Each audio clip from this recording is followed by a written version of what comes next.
Hello student, welcome to my channel server lecturer. आज का ये वीडियो क्लास 10 इंग्लिश के लिए बहुत ज्यादा इंपॉर्टेंट है। जितने भी स्टूडेंट 2023 बोर्ड एग्जाम में पेपर देने वाले हैं, आज के इस वीडियो को लास्ट तक जरूर देखना। इस वीडियो में हम लोग इंग्लिश के इंपॉर्टेंट क्वेश्चंस को देखने वाले हैं। जो इंपॉर्टेंट क्वेश्चन है बोर्ड एग्जाम में 100% आएंगे ही, ठीक है। बोर्ड एग्जाम में आपका पक्का आएगा बोर्ड एग्जाम में, क्योंकि ये क्वेश्चंस बहुत ही ज्यादा इंपॉर्टेंट है। प्रोज का देखेंगे, ठीक है। प्रोज का जो आपकी बोर्ड एग्जाम के लिए मोस्ट इंपोर्टेंट है, ऐसे हम लोग पहले प्रोज का, फिर आपका पोएट्री का, और फिर मैं सप्लीमेंट्री जो शॉर्ट स्टोरीज है उनका क्वेश्चंस देखेंगे। मतलब सब कुछ पढ़ने वाले हैं, ठीक है। आज की इस वीडियो को लाइक कर देना, शेयर कर देना, चैनल पर सब्सक्राइब कर लेना। सबसे पहला प्रश्न आप लोग देखो, इसमें क्या पूछ रहा है कि हु वाज लैंचो, जो लैंचो था वो कौन था, एंड वेयर वाज लैंचोज, मतलब लैंचोज हाउस सिचुएटेड, और लैंचो का जो घर था वो कहां स्थित था। मतलब ये सारा वेरी इंपॉर्टेंट है बोर्ड एग्जाम के लिए। आपको सबसे पहले देखो ध्यान से समझना है, मैं 2 लाइन में बताऊंगा, ज्यादा बड़ा नहीं बताऊंगा कि आपको दिक्कत हो, कुछ भी नहीं है। सबसे पहले लैंचो था, एक किसान था, ठीक है, जो खेती करता था। इतना आप पहले समझो, फार्मर था, एक किसान था, वो भी बहुत गरीब किसान था। क्योंकि देखो ध्यान से समझना, अगर आप चैप्टर को पढ़े होंगे ना तो आपको पता होगा लैंचो कौन था, लैंचो का घर कहां स्थित था, लैंचो किस चीज का खेती किया था और क्यों उसका पूरा खेत बर्बाद हो गया था, सब कुछ पता होगा अगर आपने इस चैप्टर का थोड़ा सा सारांश पढ़ा होगा, अच्छे से मीनिंग्स पढ़ा होगा। लैंचो वाज ये पुअर फार्मर, जो लैंचो था एक गरीब किसान था, एक गरीब किसान था, ठीक है। लैंचो कौन था, एक पुअर फार्मर था, एक गरीब किसान था। His house was situated on the crest of a la hill, और उसका घर जो था वो क्रेस्ट ऑफ ला हिल, यानी कि जो चोटी था ना, मतलब उस पर स्थित था। बस इतना समझना है, कुछ है नहीं। अगर आप ध्यान से समझोगे तो कुछ नहीं है, अगर आप इसको नोट कर लोगे, एक बार रिवीजन कर लोगे तो कुछ नहीं बचेगा। ये बहुत ज्यादा इंपॉर्टेंट क्वेश्चन है। सारा क्वेश्चन आप लोग तैयार करके ही बोर्ड एग्जाम में पेपर देने जाना, क्योंकि यहां से आपके क्वेश्चंस 100.1% आएंगे ही आएंगे, क्योंकि ये बहुत ज्यादा इंपॉर्टेंट है, प्रोज के इंपॉर्टेंट क्वेश्चंस है, ठीक है। क्वेश्चन नंबर 2 देखो कि why did Lencho write a letter to God and who received the letter and what did he do.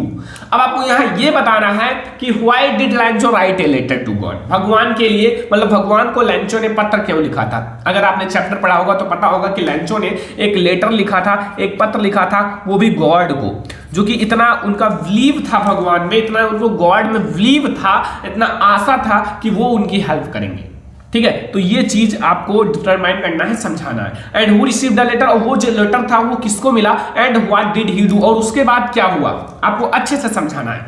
तो सबसे पहले मैं आपको बता देता हूं कि द क्रॉप ऑफ लैंचो, जो लैंचो का फसल था, लैंचो का क्रॉप था, वाज कंप्लीटली रूइंड, ठीक है। रूइंड मतलब, रूइंड का मतलब होता है खराब हो जाना, बर्बाद हो जाना। कंप्लीटली मतलब पूरी तरह से बर्बाद हो गया था बाय हेलस्टोन्स, मतलब जो हेलस्टोन्स के द्वारा, किसी भी आप समझ लो, ठीक है। मतलब जो पत्थर होते हैं ना, मतलब वो गिरते हैं इसी से। He believed that only God, और उनको भगवान पर बहुत ज्यादा आशा था, बहुत ज्यादा विश्वास था गॉड पर, and would help him, जो उनकी मदद करेंगे। अगर वो, मतलब इतना ज्यादा विश्वास था, अगर हम कहेंगे तो हमारी मदद जरूर करेंगे, इतना इनको विश्वास था। So he wrote him ये लेटर, और इसके लिए उन्होंने पत्र लिखा फॉर हेल्प के लिए, ठीक है। The postmaster receive the letter, और जो मतलब पोस्ट मास्टर होता है ना, मतलब जो अगर आप जाते हो कहाँ पोस्ट ऑफिस पर, तो वहाँ एक पोस्ट मास्टर होता है, तो पोस्ट मास्टर ने उस लेटर को रिसीव किया, ठीक है। अगर आप पूरी कहानी पढ़े होंगे तो बहुत अच्छे से समझ में आ रहा होगा। एंड ही रीड इट, और उसको मतलब पढ़ा। Then he collected some money, और उन्होंने कलेक्ट किया, इकट्ठा किया कुछ मनी को, कुछ पैसे को, ताकि भगवान से जो उनका बिलीव है, आशा है, वो टूटने ना पाए, ऐसे ही बना रहे। And put it a album and address to Lencho, और एक मतलब एक होता है ना रखने वाला, उसमें रख दिया एल्बम में, एंड फिर एड्रेस पर, लैंचो के एड्रेस पर भेज दिया, ठीक है, ताकि लैंचो की हेल्प हो सके। ये हमारा क्वेश्चन नंबर 2 है। समझ में आ रहा है ना, कोई दिक्कत नहीं होगा, बहुत अच्छे से समझ में आ रहा होगा, मैं आप लोगों को बहुत अच्छे से समझा रहा हूं, ठीक है। तो हम लोग देखेंगे क्वेश्चन नंबर 3। क्वेश्चन नंबर 3 समझो स्टूडेंट, ठीक है। क्वेश्चन नंबर 3 में आपको क्या समझना है, बहुत ही ज्यादा इंपॉर्टेंट क्वेश्चन है, अगर आप ध्यान से समझोगे तभी आपको ये समझ में आएगा, ठीक है। यहां क्या कह रहा कि what twin obligation does Mandela mention, ठीक है। यहां क्या कहने का मतलब है, यहां आपको बताना है कि मंडेला ने किन 2 दायित्वों का उल्लेख किया। मेंशंस मतलब 2 दायित्व बताया था मंडेला ने, 2 चीज बताई थी, उन 2 चीजों के बारे में आपको यहां एक्सप्लेन करना है, अच्छे से बताना है क्या क्या चीजें जो मंडेला ने बताया था। जैसे अपने इधर मतलब यहां दक्षिण अफ्रीका में मंडेला है, और ऐसे जैसे अपने देश में गांधी जी थे, उसी टाइप से है, ठीक है। स्वतंत्रता के लिए इन्होंने पूरा अपना भाग लिया। देखो Mandela mentions that every man, मतलब सभी आदमियों के लिए, हिज ट्विंस ऑब्लिगेशन, अपना दो दायित्व दिया। पहले मैं आपको फर्स्ट बताऊंगा, one it towards his family, अपने फैमिली की तरफ, अगर मतलब अपनी फैमिली की तरफ, अपने माता पिता पेरेंट्स के, अपने वाइफ, अपनी पत्नी एंड चिल्ड्रेंस एंड अदर। और ये मतलब आपको अपने मतलब पूरा आपका ऑब्लिगेशन मतलब फर्स्ट दायित्व यही है कि अपने इन सब की तरफ ध्यान दो, फैमिली की तरफ, पेरेंट्स की तरफ, वाइफ की तरफ एंड आपका चिल्ड्रन। और सेकंड जो ऑब्लिगेशन है, दूसरा दायित्व है and other obligation is his people, जो आपके देश के लोग हैं, ठीक है, his community and his country, और अपनी कम्युनिटी जो कंट्री है ना, देश की कम्युनिटी, पूरा उस पर ध्यान। ये सारी चीजें मंडेला ने दो दायित्व बताया था। पहला तो अपने परिवार की तरफ, सारी चीजों की तरफ, और दूसरा जो हमारा है वो अपने देश के राष्ट्र के प्रति, ये बताया था मंडेला ने, दो दायित्व बताया था।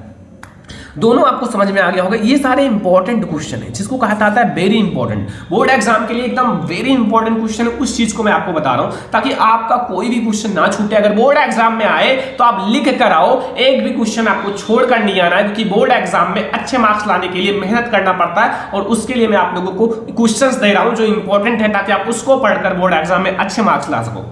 4 नंबर क्वेश्चन समझो, why were two national anthem songs, मतलब यहां आपको यह बताना है कि दो राष्ट्रगान क्यों गाए गए थे।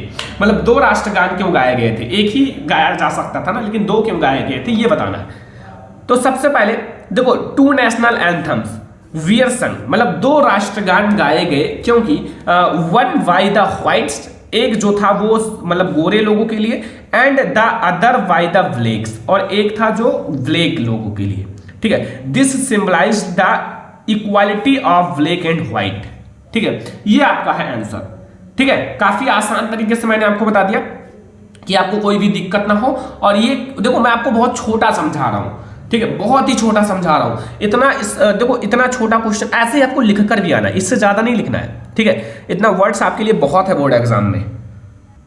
ऐसा लिखो कि एग्जामिनर को समझ में आए कि आपने क्वेश्चन में क्या चीज लिखा है। ऐसा नहीं कि आपने पूरा पेज भर दिया और पूरा एग्जामिनर ने पढ़ लिया, मीन्स नहीं समझ में आया कि क्या बताना चाहता है इस क्वेश्चन का आंसर में, ठीक है। बस इतना समझा दो कि बस एग्जामिनर को समझ में आ जाए, बस आपका क्वेश्चन सही है। अगला है, why does Anne want to keep a diary, Anne जो है वो डायरी क्यों रखती थी, क्यों रखना चाहती थी, ये आपको बताना है। देखो एक होता है ना, मतलब एक जैसे एक मतलब एनी है, एनी का कोई फ्रेंड नहीं था, फ्रेंड का मतलब है कोई मित्र नहीं था। अब कोई व्यक्ति है उसका मित्र जरूर होता है, एक नहीं बहुत सारे मित्र होते हैं, बट एनी का कोई फ्रेंड नहीं था।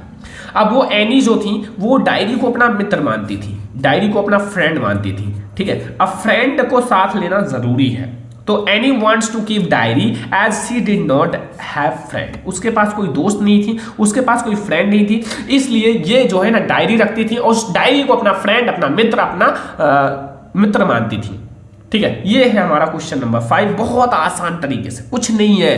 अगर आप याद करोगे तो 1 मिनट का काम है, 1 मिनट में याद हो जाएगा। अगर नहीं करोगे तो दिन भर आप लोग बैठे रहोगे। ये हमारा क्वेश्चन नंबर 5 है। हम लोग देखेंगे क्वेश्चन नंबर 6। क्वेश्चन नंबर हमारा 6 है। इसमें क्या पूछ रहा है, ध्यान से समझो कि why was mister Keesing anode with any, मतलब जो मिस्टर किसिंग थे वो मतलब एनी से गुस्सा मतलब नाराज क्यों थे, और what did he ask her to do, और फिर मिस्टर किसिंग उनके टीचर हैं, ठीक है, तो अध्यापक हैं एनी का, तो फिर क्या कहा, उसके बाद क्या करने के लिए कहा एनी को। तो mister Keesing was anode with any, नाराज थे एनी से, because she talked every much in class, मतलब वो जो है ना, मतलब ये क्लास में बहुत ज्यादा बातचीत करती थी, ठीक है, बहुत ज्यादा बातचीत। He arranged her extra homework asking her to write an essay on the subject a chatterbox, मतलब इतना बातचीत मतलब टीचर देखा तो फिर उनको एक एसे लिखने के दिए थी, एक एसे लिखो आप चैटर बॉक्स पर, बातचीत पर, एक बातचीत पर एसे लिखो। इस चीज के बारे में जिक्र किया मिस्टर किसिंग ने, और आपको ये एसे लिखना है, ठीक है। ये मतलब उसके बाद इन्होंने ये होमवर्क दिया इनको, ठीक है। समझ में आया चीज, ये आपको केवल चैटर बॉक्स याद रखना है और ज्यादा बातचीत करते हैं, बस इतना। तो ये आपका क्वेश्चन हो गया, क्वेश्चन नंबर 6। कुछ भी नहीं है क्वेश्चन में, अगर आप देखोगे तो बहुत आसान तरीके से 2-3 चीजें मेन याद रख कर लो, मेन चीज आपका पूरा खत्म हो जाएगा, कुछ भी नहीं बचेगा। तो ये हमारा क्वेश्चन नंबर 6। अब हम लोग देखेंगे क्वेश्चन नंबर 7। क्वेश्चन नंबर 7 है व्हेयर इज कुर्ग। कुर्ग कहाँ है? Where is Coorg. ठीक है, तो सबसे पहले आपको समझना है Coorg was Kodagu is the smallest district. ये एक स्मॉलेस्ट डिस्ट्रिक्ट है, एक छोटा सा जिला है ऑफ कर्नाटका। कर्नाटका का एक छोटा सा जिला है। ठीक है, समझ में आया? And it is situated Midway between Mysore and the coastal town of Mangalore. ठीक है, ये आपका है व्हेयर इज कुर्ग। कुर्ग कहाँ है? तो ये पूरा डिटेल है जो आपको समझ में आ गया होगा। बस इतना सा आपको समझना है कुर्ग के बारे में। ठीक है, क्वेश्चन नंबर 7 में बस इतना सा समझना है, कुछ भी नहीं है। अगर आप ध्यान से समझोगे तो इसमें क्या है, कुछ भी नहीं है, एक लाइन का है, आप याद कर लो 2-3 लाइन में, फिर आपका पूरा क्वेश्चन खत्म हो जाएगा। ठीक है, तो ये हमारा क्वेश्चन नंबर 7। आई होप कि आप लोगों को समझ में आ गया होगा। अब हम लोग देखेंगे अगला क्वेश्चन जो हमारा क्वेश्चन नंबर 8 है। ठीक है, क्वेश्चन नंबर 8 में क्या पूछ रहा है कि what was Valli's favourite pastime. Valli का पसंदीदा समय बिताने का तरीका क्या था? मतलब वल्ली का जो पसंदीदा जगह क्या था जहां खड़ा होकर वो अपनी समय बिताता था, ये चीज आपको बताना है ध्यान से। ठीक है, तो वल्लीज फेवरेट पास टाइम, वल्लीज का जो फेवरेट पास टाइम था, मतलब टाइम पास करने के लिए, was to stand in the front doorway. मतलब वाज टू स्टैंड, ठीक है, द फ्रंट मतलब जो डोर वे था, मतलब जो दरवाजा था उसके फ्रंट में, ऑफ हर हाउस, अपने घर के दरवाजे के फ्रंट में, ठीक है, खड़ा होना। And watch what was happening in the street outside, और बाहर की तरफ देखना कि आउटसाइड में क्या हो रहा है। आउटसाइड में देखना कि वहां क्या चीजें, कौन सी घटना हो रही है, व्हाट हैपनिंग, क्या हो रहा है, इस चीज के बारे में देखना, अपना टाइम थोड़ा सा निकालना। ये था इनका पास टाइम। ठीक है, वल्ली का फेवरेट पास टाइम। ठीक है, ये हमारा क्वेश्चन नंबर 8 समझ में आ गया ना। क्वेश्चन नंबर 8 कुछ भी नहीं है ना, बहुत ज्यादा आसान है। तो ये हमारा क्वेश्चन नंबर 8 बहुत ज्यादा आसान है, कुछ नहीं है। ठीक है, अब हम लोग देखेंगे क्वेश्चन नंबर 9। क्वेश्चन नंबर 9 देखो कि what does Valli tell the elder man when he calls her child. यहां क्या पूछ रहा है कि मतलब बहुत ज्यादा आसान है कि वल्ली ने उस वृद्ध आदमी से क्या कहा जब उसने उसे एक बच्ची कहकर बुलाया। जब उसने उसे एक बच्ची कहकर बुलाया तो वल्ली ने उसका उत्तर क्या दिया, ये आपको बताना है। तो when the elder man called her a child, जब चाइल्ड मतलब एक बच्ची कहा, वल्ली टोल्ड हिम, वल्ली ने उन्हें जवाब दिया, डैट हर वाज एनीबॉडी कोई भी लोग है, ऑन द बस, इस बस में, हु वाज ए चाइल्ड। ठीक है, एंड सी हैड पैड, मैंने भी पैड दिया, मतलब पैड का मतलब है पैड कितना है, हर फेयर ऑफ 30 पीसेज। ठीक है, 30 पैसे, लाइक एवरीवन, जैसे सभी लोगों ने पैसे दिए वैसे मैंने भी पैसे दिए। ठीक है, तो ये चीज उन्होंने बताया। तो ये हमारा क्वेश्चन नंबर 9। आई होप कि आप लोगों को समझ में आ गया होगा।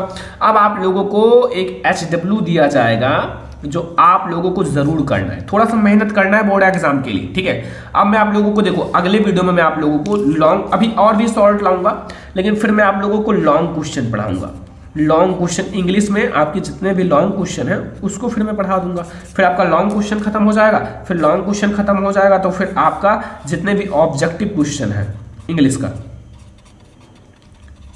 उसको पढ़ा दिया जाएगा। फिर आपका सारा कंप्लीट हो जाएगा। क्या बचेगा, धीरे धीरे करके आपका सारा कुछ कंप्लीट कर दूंगा। ग्रामर का वीडियो आने वाला है। ठीक है, अब एक क्वेश्चन का आंसर आप लोग घर पर करना कि व्हाट अकॉर्डिंग टू किसा Gautami is the greatest grief of life. मतलब किसा गौतमी के अनुसार आपको ये बताना है कि ग्रेटेस्ट मतलब सबसे, मतलब ग्रेटेस्ट ग्रीफ इन लाइफ, कि जीवन का, लाइफ मतलब जीवन का सबसे बड़ा दुख क्या है, सबसे बड़ा दुख क्या है, ये आपको होमवर्क दिया गया है। ठीक है, अब इतना आप लोग कर लेना। ठीक है, अब और भी आप लोगों को इंग्लिश का क्वेश्चंस पढ़ाया जाएगा। अभी आप लोग जितना पढ़ाया जा रहा है उतना पढ़ो, धीरे धीरे आप लोगों को बहुत बड़ी बड़ी क्लासेस दी जाएंगी। ठीक है, मैराथन वीडियोज, अभी आप लोग ऐसे पढ़ते रहो, सारी चीजें मैं आप लोगों को पढ़ा रहा हूँ। ठीक है, आई होप कि आप लोगों को पसंद भी आ रहा होगा। पसंद आ रहा है वीडियो को लाइक करो, शेयर करो, चैनल पर सब्सक्राइब करो। ठीक है, हम लोग मिलेंगे इंग्लिश के एक और इम्पोर्टेंट वीडियो के साथ, तब तक के लिए धन्यवाद।